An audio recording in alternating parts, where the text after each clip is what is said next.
നമസ്കാരം. 20th അവറാണ് നിഗൂഢതകളുടെ 20ാം മണിക്കൂർ. ഹോട്ടലുകൾ കേന്ദ്രീകരിച്ചുള്ള പെൺവാണിഭങ്ങൾ സജീവമാവുകയാണ് രാജ്യത്ത്. പലയിടങ്ങളിലായി റെയ്ഡുകൾ നടക്കുന്നു. ഇവിടെയൊക്കെ അനധികൃതമായിട്ടുള്ള താമസങ്ങളും ഒരുപാട് സ്ത്രീകളെ, അതും അന്തർ സംസ്ഥാന സെക്സ് റാക്കറ്റുകൾ ഉൾപ്പെടെയാണ് പലയിടത്തും പിടിയിലായത്. ഈ സംഭവങ്ങളിലേക്ക് ആദ്യം വെളിച്ചം വീശുകയാണ് 20th അവർ. സ്വാഗതം ഒരുക്കുന്നു.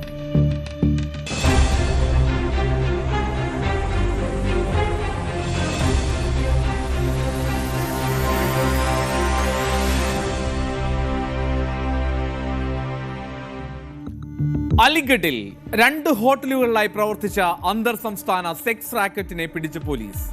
സ്ത്രീകളെ എത്തിച്ചിരുന്നത് ഇതര സംസ്ഥാനങ്ങളിൽ നിന്ന്.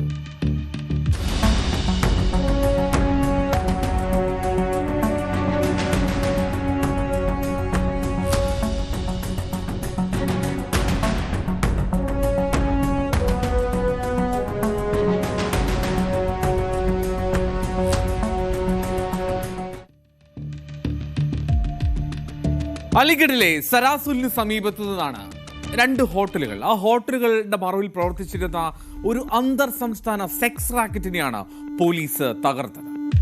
7 യുവതികൾ ഉൾപ്പെടെ 15 പേരാണ് ഈ റെയ്ഡിൽ അറസ്റ്റിലായത്.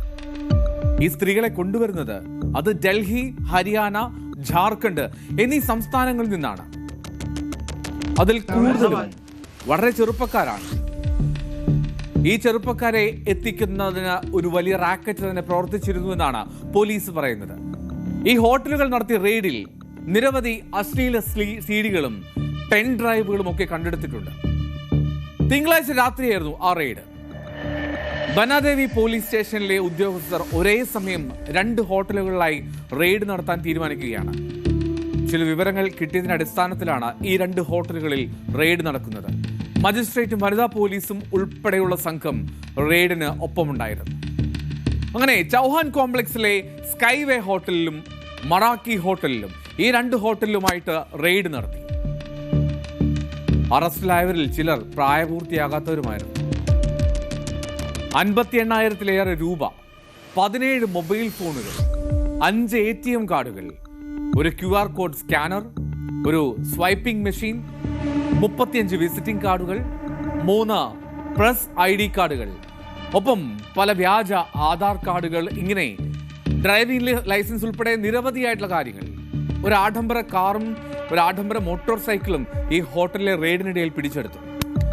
ചൗഹാൻ കോംപ്ലക്സിലുള്ള സ്കൈവേ ഹോട്ടലിന്റെ ഉടമകളായിട്ടുള്ള രവീന്ദ്ര, രാഹുൽ എന്നിവരാണ് ഈ കേസിലെ പ്രധാന പ്രതികളെന്ന് പോലീസ് പറയുന്നുണ്ട്. മറാക്കി ഹോട്ടലിന്റെ ഉടമ അത് സരസോൾ നിവാസിയായിട്ടുള്ള ശുഭം ശർമ്മയാണ്. ഇയാളും ഈ സെക്സ് റാക്കറ്റിന്റെ ഒരു പ്രധാന കണ്ണിയാണ്. ഈ 3 പേരെയും സംഭവ സ്ഥലത്ത് വെച്ച് തന്നെ പോലീസ് അറസ്റ്റ് ചെയ്തു.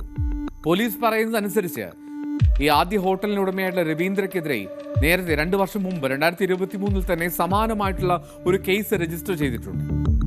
ഈ രാഹുലിനും ശുഭം ശർമ്മയ്ക്കും ക്രിമിനൽ പശ്ചാത്തലവുമുണ്ട്. അങ്ങനെ ക്രിമിനൽ സംഘങ്ങൾ ചേർന്ന് വലിയൊരു സെക്സ് റാക്കറ്റിന് നേതൃത്വം നൽകുന്നു. ഈ ബനാദേവി പോലീസ് സ്റ്റേഷൻ പരിധിയിൽ വേശ്യാവൃത്തിക്കെതിരെ കർശന നടപടി ആരംഭിക്കുകയാണെന്നാണ് SP മൃഗാങ്ക് ശേഖർ പതക് മാധ്യമങ്ങളെ അറിയിച്ചത്. देखिए, थाना बन्ना देवी में एक कार्रवाई की गई है. इसमें एक सूचना प्राप्त हुई थी कि 2 hotel Chauhan complex skywalk hotel और मैराकी होटल, इन दोनों पर जो है अनुचित काम हो रहा है. इसमें तत्काल रूप से जो थाना बन्ना देवी की फोर्स है और जो है जो विधिक प्रक्रिया अपनाते हुए वहाँ पर मजिस्ट्रेट के साथ और महिला पुलिस के साथ जब वहाँ पे गए तो वहाँ पर पता चला कि वहाँ पे अनैतिक देह व्यापार किया जा रहा है. और इस संबंध में जो है थाना बन्ना देवी पर 33/26 मुकदमा पंजीकृत किया गया है और 15 लोगों को गिरफ्तार किया गया है. इसमें जो है तकनीकी साक्ष्य भी इकट्ठा किए जा रहे हैं, जैसे कि CCTV और जो फोन के माध्यम से जो जानकारी है, और इसमें पूरा जो नेटवर्क है उसका जो है भांडाफोड़ किया जाएगा. മദ്യക്കുപ്പികൾ നിരവധി ഉണ്ടായിരുന്നു ആ ഹോട്ടൽ. അതിനോടൊപ്പം തന്നെ നിരവധി ഉത്തേജക മരുന്നുകളും. അത് പ്രിസ്ക്രിപ്ഷൻ ഇല്ലാതെ മരുന്നുകടകളിൽ നിന്നും കൊടുക്കാൻ കഴിയാത്തവയാണ്.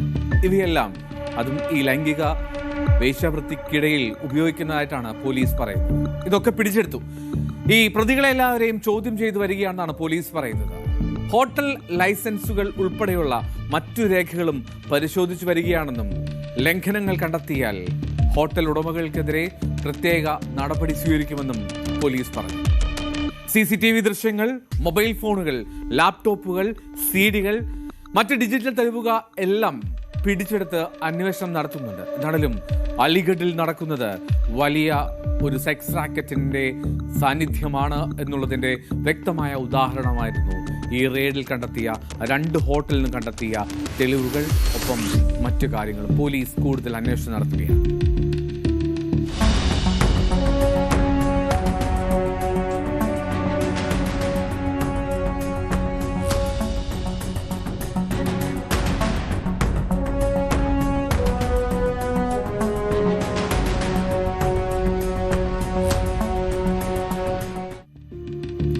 ഭക്ഷണശാലയുടെ മറവിൽ പെൺവാണിഭം. കുടുങ്ങിയത് വലിയ സംഘമാണ്. 16 പേർ അറസ്റ്റ്.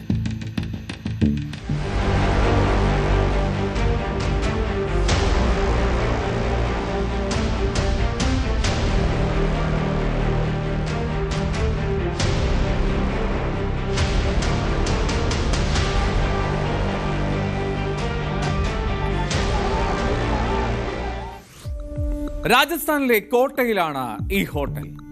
ആ ഹോട്ടൽ എന്ന് പറയുമ്പോൾ പുറമേ നോക്കിയാൽ ഒരു സാധാരണ ഹോട്ടലാണ്. ശ്രീശ്യാം എന്നാണ് ഹോട്ടലിന്റെ പേര്.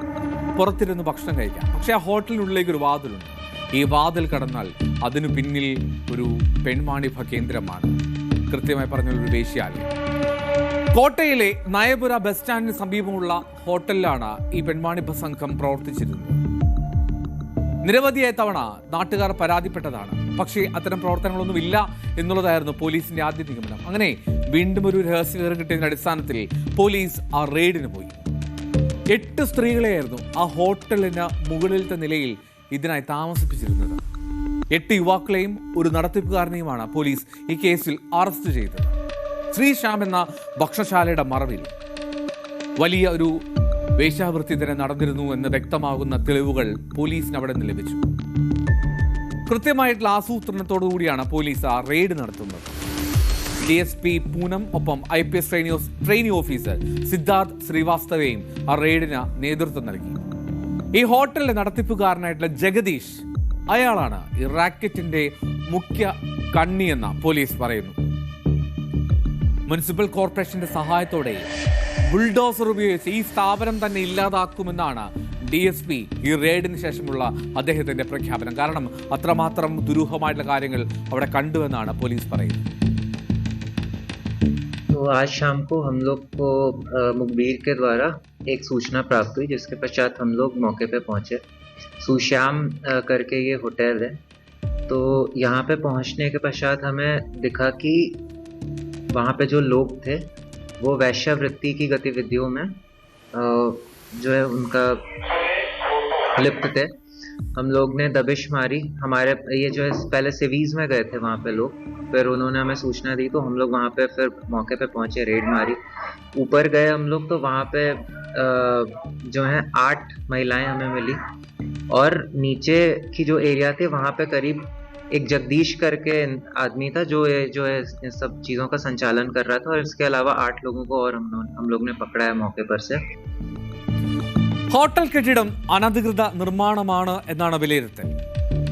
ഈ ഹോട്ടലിൽ ഏറെ നാളായി ഇത്തരം സംഭവങ്ങൾ നടക്കുന്നുണ്ടെന്നാണ് നാട്ടുകാർ പറയുന്നത്. ആ പ്രദേശവാസികളുടെ എതിർപ്പ് മറികടന്നായിരുന്നു അതിന്റെ പ്രവർത്തനമെല്ലാം. അതുകൊണ്ട് തന്നെ ഈ റെയ്ഡ് നടത്തി ഈ സ്ത്രീകളെ ഉൾപ്പെടെ പിടികൂടി ആ പോലീസ് സംഘം അവിടെ നിന്ന് മടങ്ങുമ്പോൾ വലിയ ആഹ്ലാദ പ്രകടനം, കയ്യടികളൊക്കെയായിരുന്നു ആ അന്വേഷണ ഉദ്യോഗസ്ഥർക്ക്. ആ നാട്ടുകാരിൽ ഒരാൾ പറയുന്നില്ല. ये नयापुरा बस स्टैंड का मेन चौराहा है. ये पूरी बस्ती हमारे पीछे कालपुरे की. यहाँ की महिलाएं, बेड़ बेटियां, इनके मारे खूब परेशान है. आए दिन कोई भी आता है, दारूड़े हो कोई भी हो, उनके ऊपर गलत तरीके से हाथ पकड़ता है कि ले रही है क्या, चल रही है क्या. पर आज पुलिस प्रशासन जो अच्छी कार्रवाई करी है उसका हम बहुत बहुत धन्यवाद देते हैं पुलिस प्रशासन को. പോലീസിന് നന്ദി പറയുകയായിരുന്നു അവർ. നരേഷ് ഓജ എന്നയാളാണ് ഈ ഹോട്ടലിന്റെ ഉടമ. പലയിടങ്ങളിൽ ഇയാൾക്ക് ഹോട്ടലുകളുണ്ട്. ഈ കോട്ടയ്ക്ക് പരിസരത്തായിട്ട് ഏതാണ്ട് 4-5 ഹോട്ടലുകൾ ഇയാൾക്കുണ്ട് എന്നാണ് പറയുന്നത്. അവിടെയൊക്കെ ഇത്തരത്തിൽ സ്ത്രീകളെ വേശ്യാവൃത്തിക്കായി ഉപയോഗിക്കുന്നുണ്ട് എന്നുള്ള സൂചനയാണ് പോലീസ് നൽകുന്നത്. ഈ സംഭവങ്ങളിലേക്കെല്ലാം കൂടുതൽ അന്വേഷണത്തിന് തയ്യാറെടുക്കുകയാണ് പോലീസ്.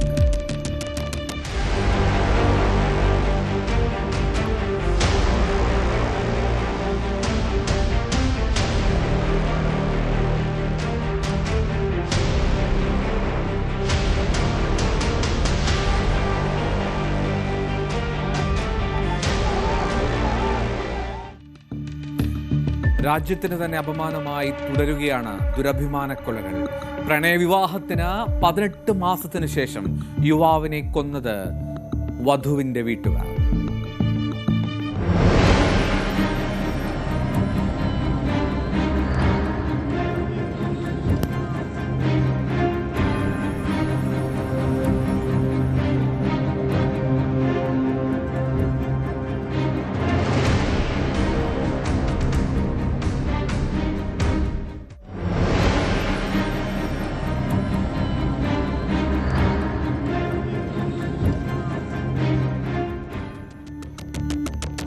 ബീഹാറിലെ മുസാഫർപൂർ ജില്ലയിലാണ് സംഭവം.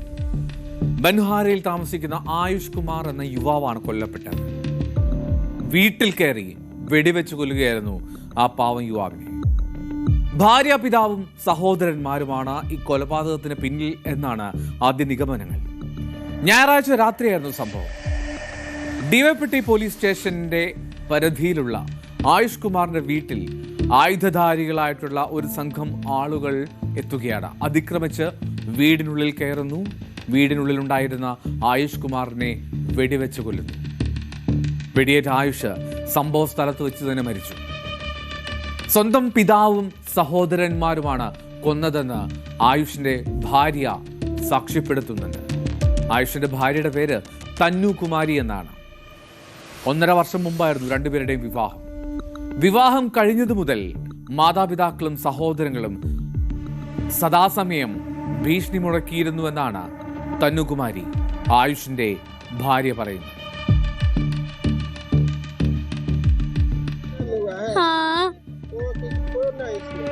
मम्मी पापा मामा लोग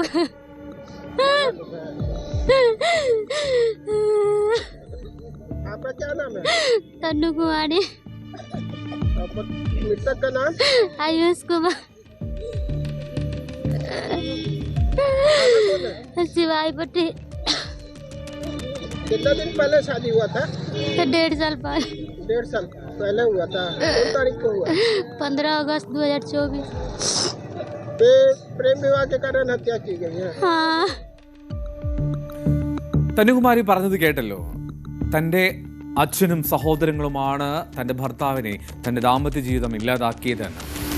തന്നുകുമാരിയും ആയുഷും വിവാഹം കഴിക്കുന്നത് ഏതാണ്ട് 1.5 വർഷം മുമ്പാണ്. കൃത്യമായി പറഞ്ഞാൽ 2024 ഓഗസ്റ്റ് 25-ന്. മിശ്ര വിവാഹത്തിൽ പെൺകുട്ടിയുടെ കുടുംബം വലിയ എതിർപ്പിലായിരുന്നു. ഒരേ ഗ്രാമത്തിൽ തന്നെയുള്ളവരാണ് ഈ 2 കുടുംബങ്ങളും. പക്ഷേ ജാതീയമായിട്ടുള്ള വേർതിരിവുകൾ ഉണ്ടായിരുന്നു അവർ. അന്ന് മുതൽ തന്നെ ഈ 2 കുടുംബങ്ങൾക്കിടയിലും വലിയ തോതിൽ തർക്കം നിലനിന്നിരുന്നു. ആയുഷിന്റെ കൊലപാതകത്തിന് പിന്നാലെ വളരെ ഭീകരമായിട്ടുള്ള അന്തരീക്ഷമാണ് ആ ഗ്രാമത്തിൽ ഉരുത്തിരിഞ്ഞത്. ആയുഷിന്റെ കൊലപാതകത്തെ തുടർന്ന് ആ പ്രദേശം പൂർണ്ണമായിട്ടും സംഘർഷഭരിതമായി മാറി. ആയുഷിന്റെ വീട്ടുകാരും ബന്ധുക്കളും സംഘം ചേർന്നു പ്രതികാരം ചെയ്യും എന്ന മട്ടിൽ. അങ്ങനെ പോലീസ് എത്തി. പോലീസ് ഒരു വലിയ സന്നാഹത്തെ അവിടെ വിന്യസിച്ചാണ് സ്ഥിതിഗതികൾ നിയന്ത്രണ വിധേയമാക്കിയത്. ഇനി ഒരു ദുരഭിമാനക്കൊല എന്നുള്ള നിലയിൽ മാത്രമല്ല പോലീസ് ഈ കേസിനെ, ഈ ആയുഷിന്റെ കൊലപാതകത്തെ നോക്കിക്കാണുന്നു. കാരണമുണ്ട്. ഈ മരിച്ച ആയുഷ് കുമാറിന് ചില ക്രിമിനൽ പശ്ചാത്തലവും ഉണ്ടായിരുന്നു നേരത്തെ. അപ്പോൾ ആ ക്രിമിനൽ പശ്ചാത്തലത്തിലുള്ള വൈരാഗ്യമോ ഏതെങ്കിലും പ്രതികാരമാണോ ഈ കൊലപാതകത്തിന് കാരണമെന്ന് അന്വേഷിക്കുന്നുണ്ട് പോലീസ്. വ്യക്തിവൈരാഗ്യം, ഗുണ്ടാക്കുടിപ്പക എന്നീ സാധ്യതകളൊക്കെ പോലീസ് പരിശോധിക്കുന്നുവെന്നാണ് ആ പോലീസ് സംഘം അറിയിക്കുന്നത്. സംശയമുനയിലുള്ള പലരെയും ചോദ്യം ചെയ്യുന്നുമുണ്ട്. എന്താണെങ്കിലും ആ വീട്ടിലെത്തി ഡോഗ് സ്ക്വാഡും ഫോറൻസിക് സംഘവും ഒക്കെ പരിശോധന നടത്തിയിട്ടുണ്ട്. അതിൻ്റെ കൂടുതൽ തെളിവുകൾ ശേഖരിച്ചിട്ടുമുണ്ട്. ആ വെടിയേറ്റ തോക്കിൽ നിന്ന് ലഭിച്ച ഉണ്ട, ഇതൊക്കെ നോക്കിയിട്ടായിരിക്കാം പക്ഷേ കൂടുതൽ വ്യക്തതയിലേക്ക്, ഒരു കൺക്ലൂഷനിലേക്ക് പോലീസ് എത്തുക. പക്ഷേ നിലവിൽ ആ സ്ത്രീ കരഞ്ഞുകൊണ്ട് പറയുന്നു, എൻ്റെ അച്ഛനും എൻ്റെ സഹോദരന്മാരും തന്നെയാണ് എൻ്റെ ഭർത്താവിനെ കൊന്നത്. കാരണം അവളായിരുന്നു എല്ലാത്തിനും മൂകസാക്ഷി.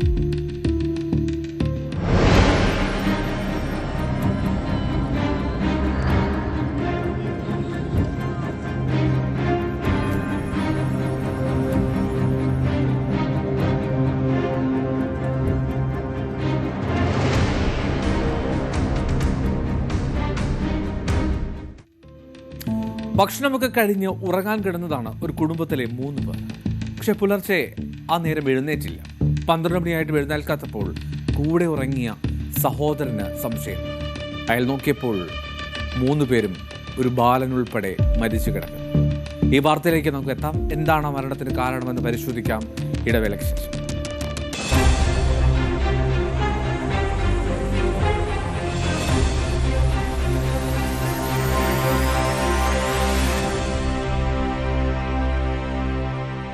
ഇന്ത്യയിലെ തിരക്കേറിയ ദേശീയ പാതകളിലൂടെ യാത്ര ചെയ്യുമ്പോൾ പലപ്പോഴും നമ്മുടെ ഉള്ളിൽ ഒരു ഭയം നിഴലിക്കാറുണ്ട്. അമിത വേഗതയിൽ പാഞ്ഞു വരുന്ന ലോറികൾ, പെട്ടെന്ന് ബ്രേക്ക് ഇടുന്ന കാറുകൾ, മൂടൽമഞ്ഞിൽ കാഴ്ചകൾ മറയുന്ന പുലർകാലങ്ങൾ എന്നിവയെല്ലാം വലിയ അപകടങ്ങളിലേക്ക് നയിക്കാറുണ്ട്. സെക്കൻഡുകളുടെ വ്യത്യാസത്തിലാണ് പലപ്പോഴും ജീവൻ നഷ്ടപ്പെടുന്നത്. എന്നാൽ നിങ്ങളുടെ വാഹനം മുന്നിലുള്ള വാഹനത്തോടോ അല്ലെങ്കിൽ വശങ്ങളിൽ നിന്ന് വരുന്ന വണ്ടികളോടോ സംസാരിക്കാനും അപകട സാധ്യത മുൻകൂട്ടി അറിയിക്കുകയും ചെയ്താൽ എങ്ങനെയിരിക്കും? ഇത് കേൾക്കുമ്പോൾ എന്തെങ്കിലും സയൻസ് ഫിക്ഷൻ സിനിമയിലെ രംഗമായി തോന്നാമെങ്കിലും 2026 അവസാനത്തോടെ ഈ സാങ്കേതിക വിദ്യ ഇന്ത്യൻ റോഡുകളിൽ യാഥാർത്ഥ്യമാകാൻ പോവുകയാണ്. വെഹിക്കിൾ ടു വെഹിക്കിൾ അഥവാ V2V എന്നറിയപ്പെടുന്ന ഈ നൂതന സംവിധാനം റോഡ് സുരക്ഷാ രംഗത്ത് വലിയൊരു വിപ്ലവത്തിനാണ് തിരികൊളുത്തുന്നത്. എന്താണ് യഥാർത്ഥത്തിൽ ഈ വെഹിക്കിൾ ടു വെഹിക്കിൾ സാങ്കേതിക വിദ്യ എന്ന് ലളിതമായി പരിശോധിക്കാം.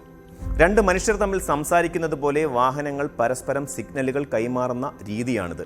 ഇതിനായി ഇന്റർനെറ്റിന്റെ സഹായം പോലും ആവശ്യമില്ല എന്നതാണ് ഏറ്റവും വലിയ സവിശേഷത. ഓരോ വാഹനത്തിലും ഘടിപ്പിച്ചിട്ടുള്ള പ്രത്യേക ഉപകരണം റേഡിയോ തരംഗങ്ങൾ വഴി ചുറ്റുമുള്ള വാഹനങ്ങളിലേക്ക് വിവരങ്ങൾ കൈമാറും.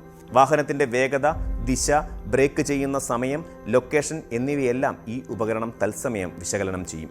ഒരു വാഹനം പെട്ടെന്ന് ബ്രേക്ക് ഇട്ടാലോ അല്ലെങ്കിൽ വളവുകളിൽ കാഴ്ചയ്ക്കപ്പുറം മറ്റൊരു വാഹനം അപകടകരമായ രീതിയിൽ വരുന്നുണ്ടെങ്കിലോ ഡ്രൈവർ കാണുന്നതിന് മുൻപേ വാഹനത്തിനുള്ളിലെ സംവിധാനം മുന്നറിയിപ്പ് നൽകും. ഇത് ഡ്രൈവർക്ക് കൃത്യസമയത്ത് പ്രതികരിക്കാനുള്ള സാവകാശം നൽകുന്നു.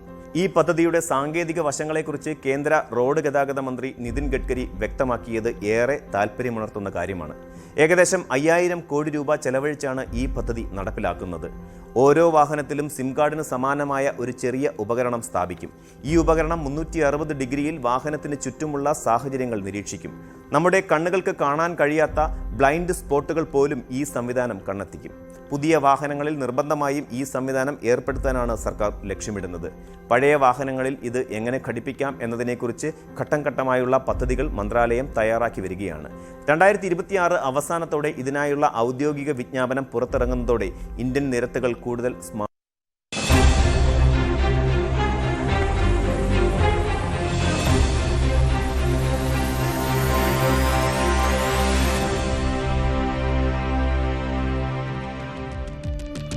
ഒരു കുടുംബത്തിലെ 3 പേർ മരിച്ച നിലയിൽ.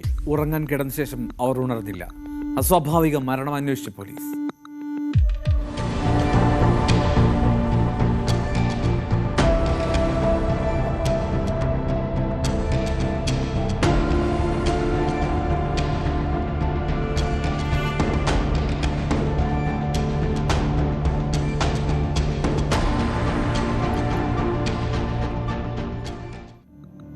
ഹരിയാനയിലെ ഫരീദാബാദിനടുത്ത് സരൂർപൂർ എന്ന പ്രദേശം. അവിടെ ഒരു വാടക വീട്ടിലാണ് മരിച്ചത്. ഭർത്താവ്, ഭാര്യ, 5 വയസ്സുള്ള മകൻ. ഈ കുടുംബത്തിലെ 3 പേരാണ്. രമേശ്, മമത, 5 വയസ്സുള്ള മകന്റെ പേര് ചോട്ടു. ഉറങ്ങിക്കിടന്ന 3 പേരാണ്. ഭർത്താവിന്റെ സഹോദരനും ഇവർക്കൊപ്പം ആ വീട്ടിൽ തന്നെ ഉറങ്ങിയിരുന്നു. രാവിലെ 12 മണിയായിട്ടും മറ്റുള്ള 3 പേരും എഴുന്നേൽക്കാത്തത് എന്താണ് എന്നുള്ള സംശയത്തിൽ ഇയാൾ വിളിക്കുന്നുണ്ട്. പക്ഷെ എഴുന്നേൽക്കുന്നില്ല. അങ്ങനെ വാടക വീടിന്റെ ഉടമയെ ഈ സഹോദരനാണ് പോയി വിളിക്കുന്നത്. സഹോദരനും സഹോദരിയും എഴുന്നേൽക്കുന്നില്ല എന്ന് പറഞ്ഞാണ് ഈ വാടക വീട് ഉടമയെ അയാൾ സമീപിക്കുന്നത്. അടുത്തെത്തി നോക്കിയപ്പോൾ നിശ്ചലമായി കിടക്കുന്ന സാഹചര്യം. വീട്ടുടമ ഉടനെ പോലീസിനെ വിളിച്ചറിയിച്ചു. അങ്ങനെ കാര്യങ്ങൾ പോലീസ് എത്തി അന്വേഷിച്ചപ്പോൾ അത് ഒരു 3 പേരും മരിച്ച നിലയിലാണ്. इनके साथ जो लड़का रहता है ना, फ़ोन करके मेरे को बुलाया, 12 बजे दिन में फ़ोन किया, बोला अंकल जी ऐसे है कि तुम आ जाओ, मेरा भैया भाभी जग नहीं रहे हैं, मैं बोला क्यों, क्या हो गया? फिर मैं भाग के आया, आने में आधा घंटा लगेगी यहाँ। फिर आया भाग के, फिर देख रहा हूँ कमरा खोल के कि तीनों डेड पड़े हैं। फिर मैंने 112 पे फ़ोन लगाया, 100 नंबर पे भी लगाया। थोड़ा सा टाइम लगा, लेकिन आधे घंटे के अंदर पुलिस पहुँच गई। अब जो भी जांच पड़ताल हुआ है, अब देखिए जी क्या खाए हैं ये लोग, क्या किए हैं। खाट वाट पे थे या नीचे ही फर्श? नीचे फर्श पे। गरीब आदमी है तो नीचे ही सोएंगे, खाट वाट खरीदने का कहाँ पैसा है इनके पास। अच्छा। സ്ഥലത്തെത്തി മൃതദേഹങ്ങൾ പോസ്റ്റ്മോർട്ടത്തിന് അയച്ചു. രാത്രിയിൽ കഴിച്ച ഭക്ഷണമാണോ ഈ മരണത്തിന് കാരണമെന്നുള്ള സംശയമുണ്ട് പോലീസിന്. ഈ രാത്രി ഉറങ്ങുന്നതിന് മുമ്പ് മമത തന്നെ പാചകം ചെയ്ത ഹൽവ അവർ കഴിച്ചിരുന്നു. പക്ഷേ സഹോദരനും ആ ഹൽവ കഴിച്ചു എന്നാണ് പറയുന്നത്. കൂലിപ്പണിക്കാരായി ജോലി ചെയ്തിരുന്നവരാണ് ഈ 3 പേരും, ആ സ്ത്രീ ഉൾപ്പെടെ. രമേശിന്റെ മൂക്കിൽ നിന്നും വായിൽ നിന്നും രക്തം വന്നിരുന്നുവെന്നും മറ്റുള്ളവരുടെ വായിൽ നിന്ന് പത ഇങ്ങനെ നുരഞ്ഞു പൊങ്ങുന്നുണ്ടായിരുന്നുവെന്നും വീട്ടുടമ പരശുറാം പോലീസിനോട് അറിയിച്ചിട്ടുണ്ട്. പോലീസ് വിശദമായി അന്വേഷിക്കുന്നുണ്ട്. सरूरपुर फैक्ट्री एरिया में गली नंबर 8 में एक मकान में रहते थे रमेश, उसकी पत्नी ममता, छोटू और एक रमेश का भाई राजेश। वो रात के टाइम सोए हुए थे उसमें। राजेश भी उसी कमरे में पहले सो गया था, उसके बाद वो सोए हैं। और सुबह वो मृत अवस्था में करीब 12 बजे उसने देखा तो मृत अवस्था में पाए हैं। उसने पुलिस को सूचना दी मकान मालिक ने। उसके बाद शवों को मौके से लिया गया है और बीके में दाखिल कराया गया है. 2 മാസം മുമ്പാണ് ഇവർ ആ വീട് വാടകയ്ക്ക് എടുക്കുന്നത്. നേരത്തെ ബീഹാറിലായിരുന്നു. എന്താണേലും 3 പേരുടെ മരണം, അതിൽ ഒരു 5 വയസ്സുകാരനായിട്ടുള്ള മകനുമുണ്ട്. എന്താണ് സംഭവിച്ചത് അന്വേഷിക്കുന്നുണ്ട് പോലീസ്.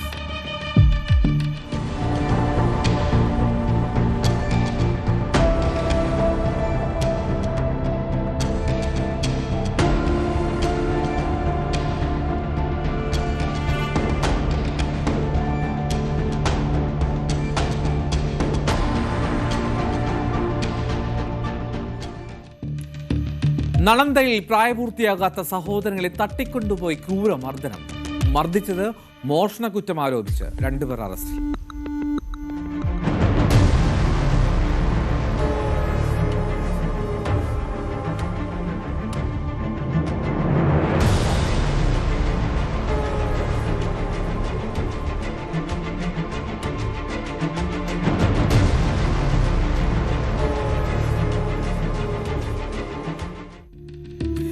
ബീഹാറിലെ നളന്ദ, അവിടെ എദ്വാരി എന്ന മാർക്കറ്റ്, ആ പ്രദേശത്താണ് സംഭവം. മോഷണക്കുറ്റം ആരോപിച്ചാണ് 2 കുട്ടികളെ ബന്ദികളാക്കി ആക്രമിച്ചത്. ഈ ആക്രമണം കണ്ട ആരോവാണ് എമർജൻസി നമ്പറായ 112 വിളിച്ച് പരാതി നൽകുന്നത്. സഹോദരങ്ങളായ 2 ബാലന്മാരെ അതിക്രൂരമായി മർദ്ദിക്കുകയായിരുന്നു. പോലീസ് സ്ഥലത്തെത്തി കുട്ടികളെ രക്ഷപ്പെടുത്തി. ചികിത്സയ്ക്കായി അവരെ മോഡൽ ആശുപത്രിയിലേക്ക് മാറ്റുകയും ചെയ്തു. വൈദ്യപരിശോധനയ്ക്കൊക്കെ ശേഷം ചൈൽഡ് വെൽഫെയർ കമ്മിറ്റിയെ അറിയിച്ച് കുട്ടികളുടെ സംരക്ഷണം അവർക്ക് കൈമാറുകയും ചെയ്തു പോലീസ്. കുട്ടികളുടെ അമ്മയുടെ പരാതിയുടെ അടിസ്ഥാനത്തിലാണ് ഇപ്പോൾ പോലീസ് കേസെടുത്തിരിക്കുന്നത്. 3 പേർ ചേർന്നാണ് മർദ്ദിച്ചതെന്ന് കുട്ടികൾ പോലീസിനെ അറിയിച്ചിട്ടുണ്ട്. സതീഷ് കുമാർ എന്നയാളും അയാളുടെ ഭാര്യയും മകനും ചേർന്നായിരുന്നു മർദ്ദനം. മുഖ്യപ്രതിയായിട്ടുള്ള സതീഷ് കുമാർ പക്ഷേ ഒളിവിൽ പോയി. മറ്റ് 2 പേരെയും പിടികൂടിയിട്ടുണ്ട്. നടലും ഫോറൻസിക് സംഘം സ്ഥലത്തെത്തി മർദ്ദനം നടന്ന സ്ഥലമൊക്കെ പരിശോധിച്ചു, തെളിവുകൾ ശേഖരിച്ചു. കൂടുതൽ അന്വേഷണം തുടരുകയാണ്. എന്താണ് മോഷണം, എന്താണ് മോഷ്ടിച്ചത്, എന്താണ് ഇവർ ആരോപിക്കുന്നത് എന്നൊക്കെ ഇനിയും കൂടുതൽ വ്യക്തത വരേണ്ടതുണ്ട്.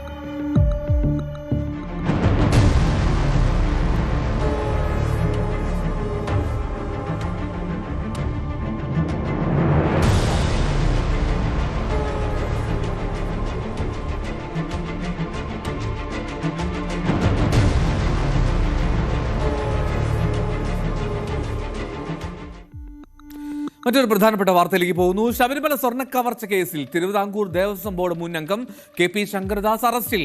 പ്രത്യേക സംഘം ആശുപത്രിയിലെത്തിയാണ് അറസ്റ്റ് രേഖപ്പെടുത്തിയത്. ഇക്കാര്യം കൊല്ലം കോടതി അറിയിച്ചു. സാരംഗ് സുധാകരൻ ചേരുന്നു വിവരങ്ങളുമായി. സാരംഗ്, എപ്പോഴായിരുന്നു അറസ്റ്റ്? ഇനി എന്താണ് നടപടി? എൽദോ 7 മണിയോട് കൂടിയായിരുന്നു നടപടിക്രമങ്ങൾ പ്രത്യേക അന്വേഷണ സംഘം ആരംഭിച്ചത്. ചികിത്സയിൽ തുടരുന്ന ശങ്കർദാസിനെ അറസ്റ്റിൽ ചെയ്യാത്തതിന് 2 തവണയോളം ഹൈക്കോടതിയുടെ രൂക്ഷ വിമർശനം ഉണ്ടായിരുന്നു. അതിൽ ആദ്യത്തേത് വിജയകുമാറിനെയും ശങ്കർദാസിലേക്കും അന്വേഷണം എന്തുകൊണ്ട് എത്തുന്നില്ല എന്നൊരു ചോദ്യമായിരുന്നു. ആ സമയത്ത് ഈ പത്മകുമാർ അടക്കം അറസ്റ്റിലായിട്ടും ആ സമയത്തെ ദേവസ്വം ബോർഡ് മെമ്പർമാരിലേക്ക് എന്തുകൊണ്ട് അന്വേഷണം പോകുന്നില്ല, ഉന്നതരിലേക്ക് പോകാൻ എന്തുകൊണ്ട് പ്രത്യേക അന്വേഷണ സംഘം മടി കാണിക്കുന്നതിനടക്കമുള്ള രൂക്ഷമായ വിമർശനമായിരുന്നു ആ സമയത്ത് ഉയർത്തിയത്. അതിനുശേഷമാണ് വിജയകുമാറിനെ അടക്കം അറസ്റ്റ് ചെയ്തത്. എന്നിട്ടും ശങ്കർദാസ് അറസ്റ്റിലേക്ക് എത്താതെ കോടതി വീണ്ടും കഴിഞ്ഞ ദിവസങ്ങളിലടക്കം കർശനമായ തരത്തിലുള്ള കോടതിയുടെ ഭാഗത്തും പരാമർശമുണ്ടായിരുന്നു.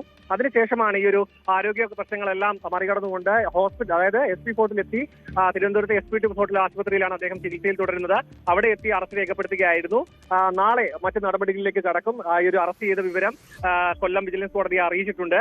അതൊരു ഉന്നതരിലേക്ക് എത്താൻ കഴിയുന്നില്ല. അതായത് രാഷ്ട്രീയ സമ്മർദ്ദമുണ്ട് എന്നടക്കമുള്ള പ്രതിപക്ഷത്തിന്റെ കനത്ത വിമർശനമുണ്ടായിരുന്നു. ഒപ്പം തന്നെ മുഖ്യമന്ത്രിയുടെ ഓഫീസിൽ നിന്നും IPS ഉദ്യോഗസ്ഥർ അന്വേഷണ സംഘത്തിന് മേലാകെ സമ്മർദ്ദം ചെലുത്തുന്നു ഉന്നതരിലേക്ക് എത്താതിരിക്കാൻ. അതായത് നിയമസഭാ ഇലക്ഷൻ അടുത്തിരിക്കുന്ന സമയത്ത് ഉന്നതരിലേക്ക് അന്വേഷണം എത്തുന്നത് ഒരു രാഷ്ട്രീയ കക്ഷികൾക്കും ഒപ്പം സർക്കാരിനടക്കം അത് വളരെ തെറ്റായ രീതിയിലേക്ക് കാര്യങ്ങൾ എത്താനുള്ള സാധ്യത മുൻകൂട്ടി കണ്ടുകൊണ്ടായിരുന്നു ഇപ്പോൾ അത്തരത്തിലുള്ള സമ്മർദ്ദമുണ്ടെന്നടക്കമുള്ള പരാമർശങ്ങൾ ഉയർന്നത്. അത് മറികടന്നുകൊണ്ടാണ് ഇപ്പോൾ അറസ്റ്റ് രേഖപ്പെടുത്തിയിരിക്കുന്നത്.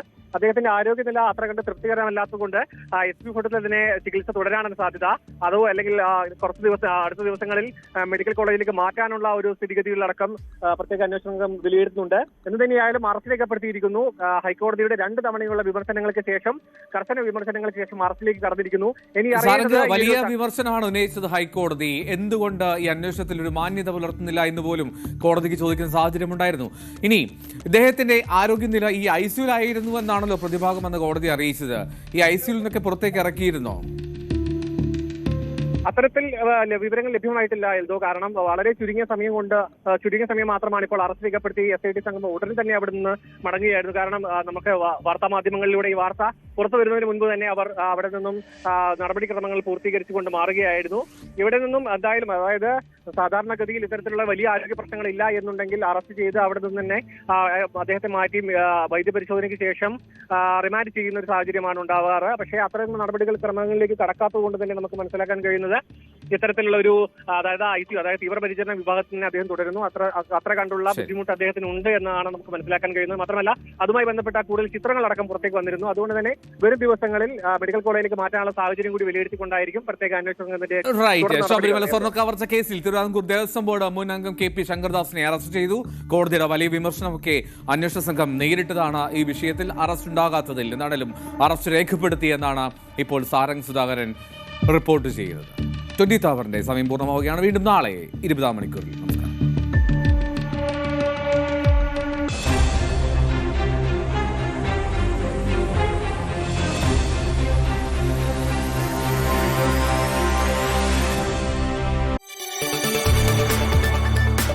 കൂടുതൽ വാർത്തകൾക്ക് News 18 Keralam YouTube channel subscribe ചെയ്യുക.